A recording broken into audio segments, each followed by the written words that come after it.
The reason I started doing this kind of work is that I was and still am very committed to improving access to health and social services for people who experience issues with their alcohol or drug use. Services have to demonstrate the impact of their work, but they often don't have the skills or the resources or the systems in place to do that in a meaningful way.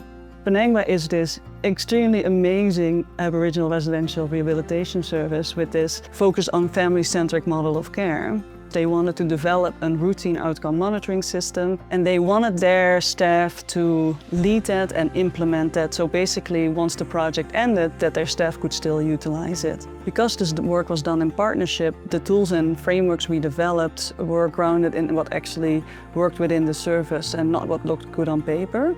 One of the biggest differences this project has made for the service is that it has built confidence. That these clients are really gaining a lot from their programs and improving welfare and treatments.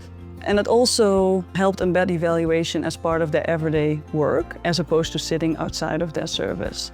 One of the beautiful things was clients started reporting that since the routine outcome monitoring system was in place, that it actually helped them reflect even more on their recovery journey. And as a result, some of them, for example, adjusted their treatment plans. It's so important to work with services and communities to really make sure it becomes part of the service and community, and that it also really reflects what kind of outcomes are really important for communities as well. So this kind of approach strengthens the workforce and creates changes that can be sustained and also adapted across the sector.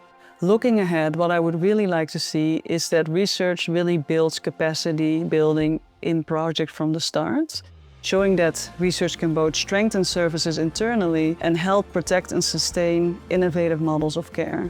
I'm extremely grateful for the Queensland Mental Health Commission to fund this work and also to support it. And I'm also really grateful for 360 Edge, Penangba, United Care, the University of New South Wales and the University of New England. So for me, receiving this award is recognition of what can happen when services, researchers, funders and communities really work together with a shared commitment to build a stronger, sustainable practice.